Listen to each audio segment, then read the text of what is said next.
अस्सलाम वालेकुम जी बेटा, बीएस मैथ्स के सेकंड सेमेस्टर में और जैसा कि हमारा पेपर का नाम आपको पता है linear algebra and its application, तो इसमें एक नया चैप्टर आज हम शुरू करने जा रहे हैं। The name of the chapter is system of linear equations. तो यहाँ पे आपको कुछ बेसिक बातें आपको पहले बताता हूँ जी। मैं लीनियर इक्वेशन किसे कहते हैं? तो बच्चों, ऐसी इक्वेशन जिसकी डिग्री 1 हो उसे लीनियर इक्वेशन कहते हैं। और डिग्री का मतलब होता है highest power of the variable involved in that equation. जो वेरिएबल उसमें शामिल हुआ है उसके सबसे बड़ी उसकी ताकत जो है वो उसकी डिग्री कहलाती है। अब कुछ लीनियर इक्वेशंस जो हैं वो बाज़ औक़ात आप लीनियर इक्वेशंस को डील करते हो इन सिंगल वेरिएबल, और कुछ क्वेश्चंस में वो डबल या इससे ज़्यादा वेरिएबल्स पर मुश्तमिल होती हैं। सिंगल वेरिएबल वाली लीनियर इक्वेशन जो है वो अकेली सॉल्व हो जाती है। जैसे मैं यहाँ पे कोशिश करता हूँ कि कोई लीनियर इक्वेशन जो है वो स्क्रीन पे लिखूँ। जैसे मैं लिखता हूँ 3x - 4 इज़ इक्वल टू 5। ये आपके सामने एक लीनियर इक्वेशन लिखी है मैंने बेटा जी। इसकी डिग्री 1 है और इसमें एक ही वेरिएबल यूज़ हुआ है जो कि x है। तो अगर हमें कोई कहे कि इसे सॉल्व कर दो, तो इसके सोल्यूशन का मतलब ये है कि इसमें जो वेरिएबल इन्वॉल्व हुआ है आपको नज़र आ रहा है, उसके लिए उसे हल करना है, उसकी उस वैल्यू के लिए इस इक्वेशन को हल करना है जो उसे सेटिस्फाई करे। तो आपके सामने वो वैल्यू जो है वो 3 है। आप इसे आसानी से हल कर सकते हैं क्योंकि 4 दूसरी साइड पे जाके प्लस हो जाएगा तो 3 से डिवाइड होगा। तो 3 वो नंबर है जो इस इक्वेशन को सेटिस्फाई कर रहा है। ठीक है। अब इस तरह से दूसरी बात आपको जो बताता हूँ, लीनियर इक्वेशन एक वेरिएबल वाले की मैंने पहचान आपको करवा दी। इससे अगली बात आपको ये बताता हूँ बेटा जी कि अगर हम ये देखें कि लीनियर इक्वेशन कुछ इस तरह से आ जाए 3x + 4y is equal to 7। अब है ये भी एक लीनियर इक्वेशन ही, ये भी एक लीनियर इक्वेशन ही है, लेकिन इसमें क्या है, दो वेरिएबल हैं। और अब ये अकेली हल नहीं होगी, हमें इस जैसी कोई और चाहिए होगी और फिर ये सिस्टम सॉल्व होगा। अब मैंने टर्म यूज़ की सिस्टम, तो मैं यही आपको बताना चाहता हूँ कि जब आपको एक से ज़्यादा लीनियर इक्वेशंस की ज़रूरत पड़ती है एक क्वेश्चन में, या एक से ज़्यादा लीनियर इक्वेशंस दी होती हैं, तो फिर हम उसे बोलते हैं सिस्टम ऑफ लीनियर इक्वेशंस। ठीक है। तो यही बात यहाँ पे आपको बतानी है। यहाँ पे आपको एक सिस्टम दिखाया जा रहा है जिसमें m लीनियर इक्वेशंस हैं और हर इक्वेशन में n अननोन्स हैं, n वेरिएबल्स हैं। जैसे कि पहली इक्वेशन आप देखें a11 x1 + a12 x2 + up to so on a1n xn is equal to b1। तो ये एक लीनियर इक्वेशन है जिसमें n अननोन्स हैं, और इस तरह की इक्वेशन जहाँ पे तादाद में m आपको लिखी नज़र आ रही हैं अप टू सोन्स के साथ। आप लीनियर इक्वेशंस को मैट्रिक्स फॉर्म में ले जाना जानते हो कि जो कोफिशेंट्स होते हैं उनका मैट्रिक्स अलहदा से बना दिया जाता है, जो वेरिएबल्स होते हैं उनका मैट्रिक्स अलहदा से, और दूसरी साइड पे इक्वल्स के दूसरी साइड पे कांस्टेंट्स। ये इस तरह से लिखा जाता है कि अगर इन मैट्रिसेस को मल्टीप्लाई किया जाए तो वापस वही लीनियर इक्वेशंस का सिस्टम हमें मिल सके। नेम असाइन कर देते हैं जी मैट्रिसेस को। कोफिशेंट्स वाले को a का नाम दे दिया, वेरिएबल्स वाले को x का, और राइट साइड वाले कांस्टेंट्स को b का नाम दे दिया। ये बता दिया किसको क्या नाम दिया है। अब यहाँ पे अगली बात ये है, ये जो इक्वेशन 1 आपको लिखी नज़र आ रही है, इसमें अगर b की वैल्यू 0 हो जाए तो यही सिस्टम जो है ये फिर system of homogeneous linear equations कहलाता है। बेटा जी सुन लीजिए ध्यान से, होमोजीनियस इक्वेशन ऐसी इक्वेशन होती है जिसमें हर टर्म की पावर सेम हो। अब वो सेम होने में 1 हो सकती है, सेम होने में सबकी पावर 2 हो सकती है। तो ये देखिए मैं आपके सामने लिखता हूँ, सिंपल सी शक्ल को लिख देता हूँ कि मैं लिखता हूँ जी 3x + 4y is equal to 0। अब ये है तो लीनियर इक्वेशन, लेकिन हर टर्म की पावर चेक करें 1 है। पहली टर्म की पावर भी 1 है, दूसरी की भी 1 है, और इसके अलावा इसमें कोई टर्म है ही नहीं। तो इसलिए ये लीनियर होने के साथ साथ होमोजीनियस है, होमोजीनियस लीनियर इक्वेशन है। अगर आप ऐसी कोई इक्वेशन देखें 3x² + 2y² + 3z² is equal to 0, तो ये भी होमोजीनियस इक्वेशन है। ये मैंने स्क्वायर लिखा है, ये भी होमोजीनियस इक्वेशन है, लेकिन ये सेकंड डिग्री होमोजीनियस इक्वेशन है, क्वाड्रेटिक होमोजीनियस इक्वेशन है, क्योंकि हर टर्म की पावर 2 है। तो मकसद ये है कि हर टर्म की पार सेम हो तो वो होमोजीनियस इक्वेशन है। इसलिए हम आपको ये कह रहे हैं कि जब A X is equal to B वाले सिस्टम में बी ज़ीरो हो जाएगा, कॉन्स्टेंट्स ख़त्म हो जाएंगे, राइट साइड वाली वैल्यू ज़ीरो हो जाएंगी, तो डेफिनेटली हर टर्म की पार वन रह जाएगी। इसलिए फिर हम कहेंगे कि वो जो वन है that is a system of homogeneous linear equations, and if B is not equal to zero then definitely this is a system of non homogeneous linear equations. अगली बात बेटा जी, आपको पिछले चैप्टर में भी सिखाया ऑगमेंटेड मैट्रिक्स किसे कहते हैं। देखिए लफ्ज़ ऑगमेंटेड का मतलब है इजाफ़ा शुदा, तरमीम शुदा, कि जिसमें थोड़ा सा आप कुछ चीज़ को ऐड कर दो।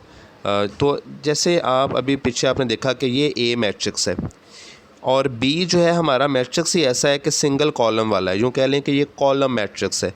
तो बी वाला कॉलम ए वाले मैट्रिक्स में एंड पे एज अ कॉलम ऐड कर दिया जाए, इजाफी साथ लिख दिया जाए, तो ये जो शक्ल बनी है ये ऑगमेंटेड मैट्रिक्स कहलाता है। ख्याल रहे हमने ए को बी से मल्टीप्लाई नहीं किया, ना ही यहाँ पे मल्टीप्लिकेशन पे कोई ऐसी बात कर रहे थे, हमने ए के साथ बी को ऐड कर दिया, तरमीम कर दी, थोड़ी सी इजाफा दे दिया, उसका एक कॉलम एक्स्ट्रा मिल गया उसको, और वो जो सिंगल कॉलम था वो वाला मिल गया। तो याद रखिए ये क्या चीज़ होती है, ऑगमेंटेड मैट्रिक्स होता है। ठीक है बेटा, ये कुछ बेसिक चीज़ें आपको बता रहे हैं, ये इस चैप्टर में आपके ज़रूर काम आएंगी।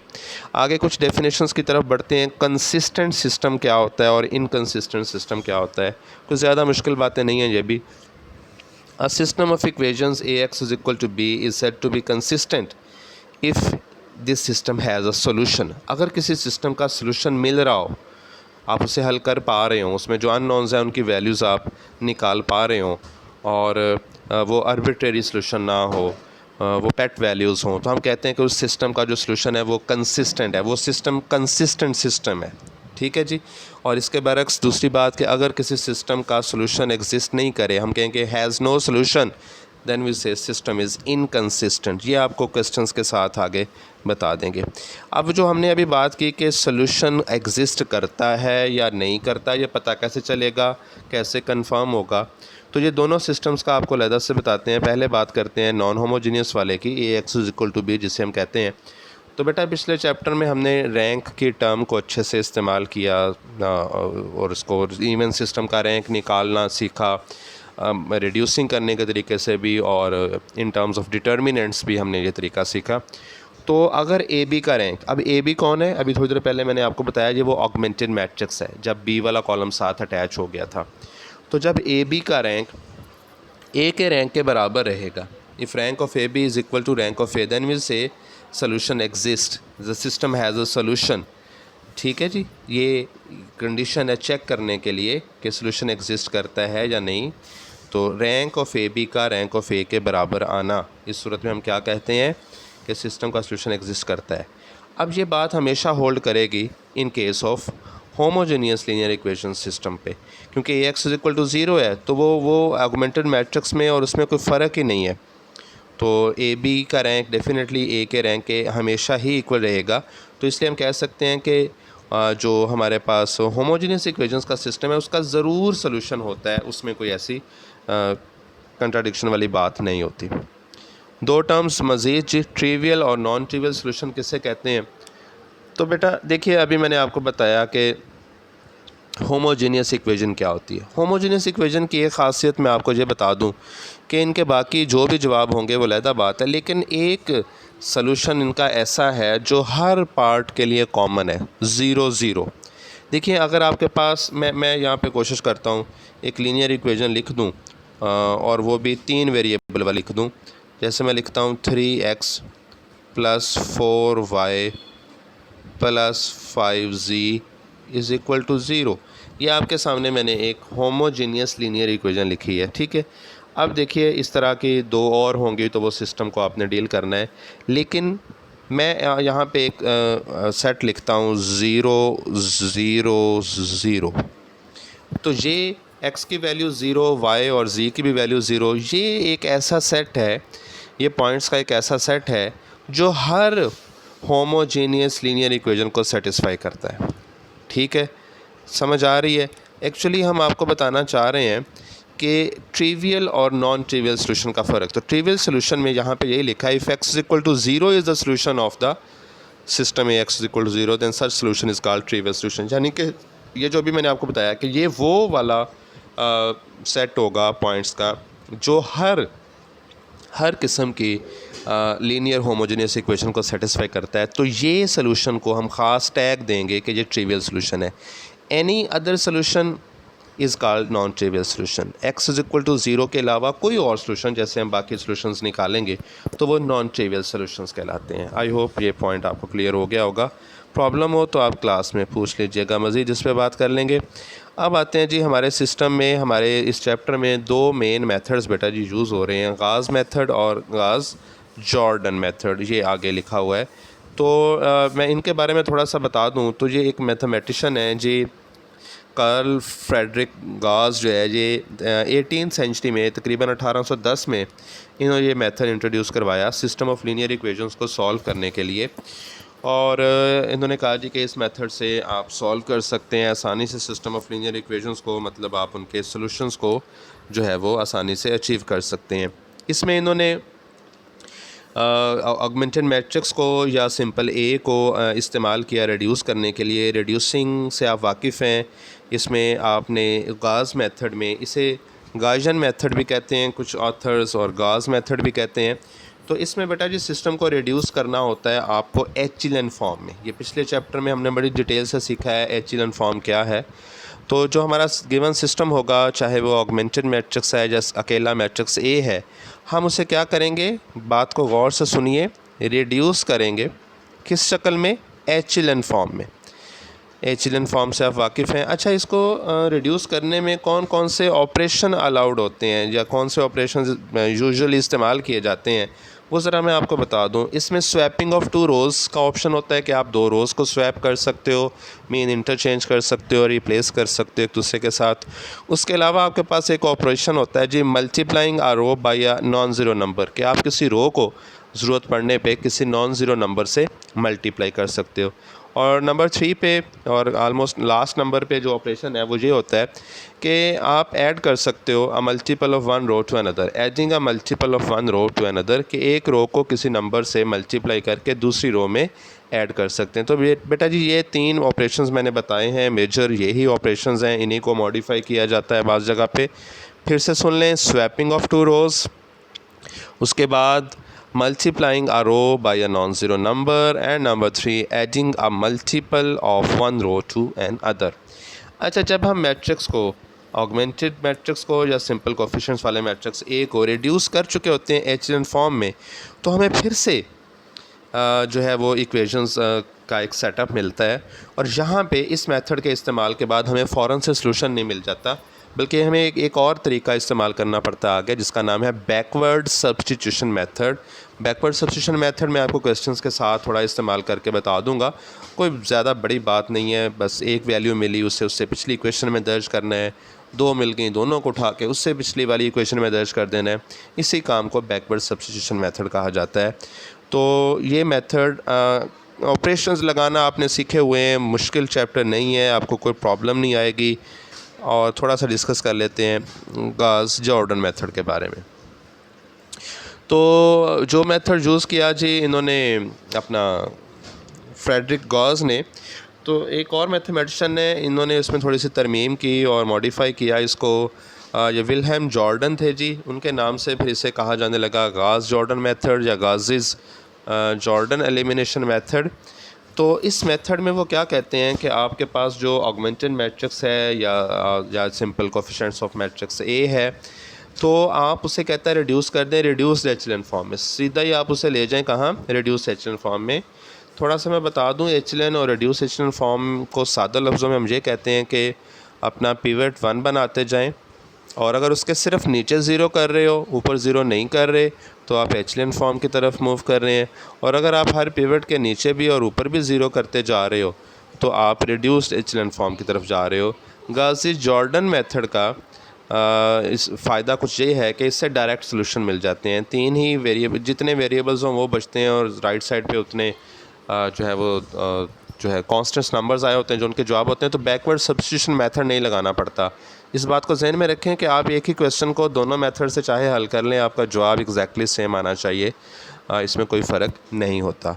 तो ये मेन थीम है जी हमारे इस चैप्टर का। मेन थीम है, कंप्लीट फॉर्म है, इसके अलावा कुछ नहीं करना है इस चैप्टर में। अब सिर्फ मैक्सिमम प्रैक्टिस है, जितने क्वेश्चंस आप कर सकेंगे उतना आपको ये आइडियाज़ जो हैं वो क्लियर होते जाएंगे। जैसे यहाँ पे जो है वो आप देखिए, एक एग्जांपल है जिसमें लिखा हुआ है solve the equations bye Gaussian elimination method. तो गॉसियन, जब लफ्ज़ जॉर्डन नहीं आया तो इट मीन्स आपने उसे एचलन फॉर्म में ले जाके हल करना है। तो आप इस एग्जांपल को देखते जाएं जी।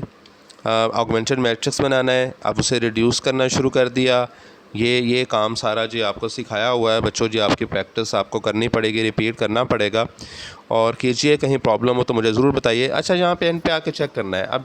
अब मैं किस जगह पे बात कर रहा हूँ, let me highlight this portion. I am talking about this portion.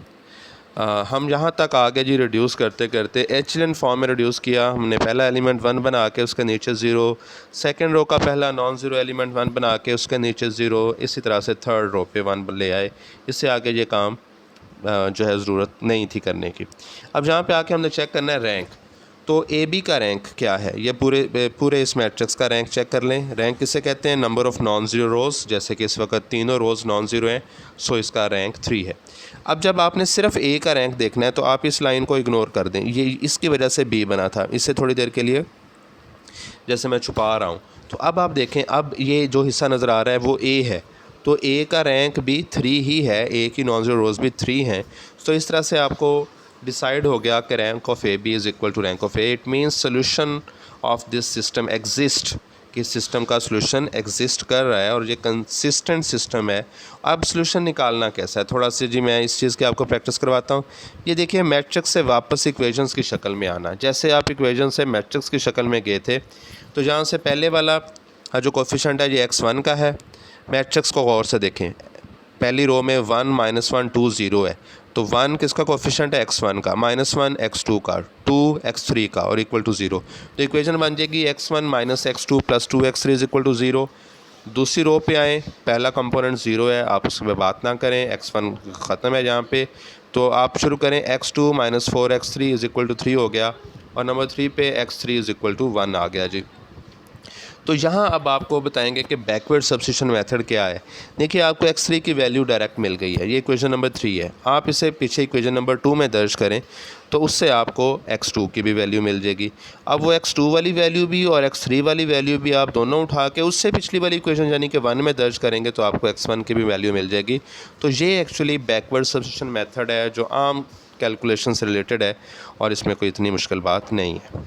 ठीक है, तो ये मैंने आपको एक क्वेश्चन बताया है जी, जिसको हम हल कर रहे हैं किस तरीके से, गॉसियन एलिमिनेशन मेथड से हल कर रहे हैं। अब कोई ऐसा क्वेश्चन जिसको अगर हमने गॉसियन जॉर्डन से हल करना हो तो ये देखिए एक एग्जांपल आगे जी, find the solution of equations by Gauss Jordan method. उसी तरीके से ऑगमेंटेड मैट्रिक्स बनाएं, रिड्यूसिंग शुरू करें, लेकिन अब 1 के नीचे 0 करने के साथ साथ ऊपर 0 करने का अमल भी देखिए साथ साथ लग रहा है। तो यहाँ तक आके लेट मी हाईलाइट दिस, यहाँ तक आके इस स्टेप को देखिए जी, आप किस स्टेज पे हैं, आप रिड्यूस्ड एचलन फॉर्म पे आ चुके हैं। आपने हर 1 के नीचे भी और ऊपर भी ज़ीरोज़ करवा दिए हैं, तो आपकी रिड्यूस्ड एचलन फॉर्म कंप्लीट है। यहाँ पे आके फिर से रैंक चेक कर लें अपना, ए बी का रैंक ए के रैंक के बराबर है, इट मीन सोल्यूशन एग्जिस्ट कर रहा है। अब आपको बैकवर्ड सब्स्टिट्यूशन नहीं लगाना पड़ेगा, आपको डायरेक्ट वैल्यूज़ मिलेंगी। चेक करें, यहाँ आपके पास पहली रो में 1 है, आगे वाले दोनों 0 हैं, तो इसका मतलब क्या हुआ, x1 की वैल्यू डायरेक्ट आपको 3 मिल रही है, x2 की वैल्यू आपको मिल रही है जी 1 और x3 की वैल्यू भी आपको मिल रही है 1। तो ये आपको डायरेक्ट सोल्यूशन मिल गया, आपको बैकवर्ड सब्स्टिट्यूशन नहीं लगाना पड़ा। तो ये जैसे मैंने आपको पहले कहा, किसी सिस्टम को, किसी क्वेश्चन को आप दोनों मेथड से हल करें, प्रैक्टिस करें जितनी कर सकते हैं, जवाब आपका सेम आना चाहिए। तो बेसिकली आपके पिछले चैप्टर में जो आपको ऑपरेशंस लगाना सिखाए हैं एचलन और रिड्यूस एचलन फॉर्म में, तो ओवरऑल हम इस चैप्टर में रो जो है एचलन और रो रिड्यूस्ड एचलन फॉर्म को इस्तेमाल करेंगे इन सिस्टम्स को सॉल्व करने के लिए। तो इसके जो क्वेश्चंस हैं वो मैं आपको शेयर कर दूंगा। ये जो 1-2 एग्जांपल्स मैंने आपको चेक करवाई हैं, राइट हैंड पे भी कुछ एग्जांपल्स आ रही थी, उन पे बात नहीं की। जैसे ये है, इसे भी गॉसियन जॉर्डन से हल करना है, तो आप इसकी रकम नोट करें यहाँ से इस वीडियो को पॉज करते हुए और आप इसको ख़ुद से हल करें। इस तरह से आपके पास एक और पैरेलल पे ये वाला क्वेश्चन है, ये राइट हैंड पे जो एग्ज़ाम्पल लिखी हुई है इसकी रकम नोट करें और इसे हल करें। इससे आपको खूब प्रैक्टिस मिलेगी। और किसी बात की समझ नहीं आए हो तो अब फिर आप मुझसे क्लास में पूछ लीजिएगा। खूब प्रैक्टिस चाहिए, प्रैक्टिस के बगैर ये क्वेश्चंस तैयार नहीं होते। बहुत शुक्रिया, अल्लाह हाफ़िज़।